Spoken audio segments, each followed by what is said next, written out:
So as we were working on writing the songs for the Los Appalachianos album, how we started it was we identified people that we knew in our community and in the region that have inspired us over the years, and we asked them if they would be willing to talk to us and give us an oral history of their lives living in this area. And so we went and we collected those oral histories, and then for me, my job was to be inspired by these oral histories and to write songs for them. And so how that manifested was for several of the songs, particularly Puya Apalata, Familia Mia, Cesar's Corrido.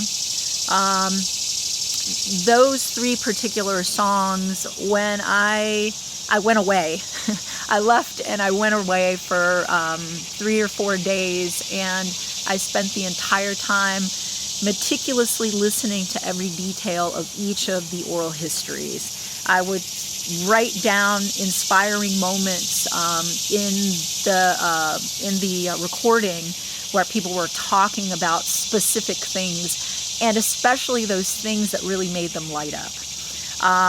And I would sit and I would research those things. A beautiful thing about technology nowadays, I mean, there are pros and cons with anything, but is that you have YouTube and Instagram and all of these platforms where you can actually go deep into a specific thing, like ajiaco soup. What is that? It's a soup that Cynthia Prieto from the song Puya Apalata describes as a special kind of soup that she remembers from her childhood. And so I literally researched as many videos as possible and read about ajiaco soup and the recipes, and it really inspired like this understanding. When people are talking about specific images or celebrations that they would have, I could actually look up on YouTube and read about also specific kinds of celebrations and what they were all about, and actually watch someone's, baptism online that is very traditional to Colombia, for example. Like all kinds of things like that we didn't have access to when we were kids. These ways of researching, you would have to go to the country and be a part of it. And now it's sort of like culture comes to you. And so I was very grateful to have that ability to do that, because it really not only inspired me through the words of what people were telling me, but I actually got to see visually some of what these things that they were telling me about were about.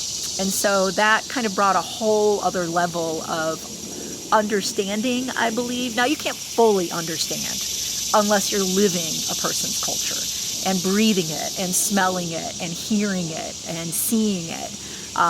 And I know that to be true because I have left my home here in Virginia to live and travel in Mexico and Central and South America and live for extended periods of time, long enough to really become embedded in a culture in a way that all I have to do is close my eyes and it takes me back to those moments and those smells and those sounds. And that's something, once it's in you, that never goes away.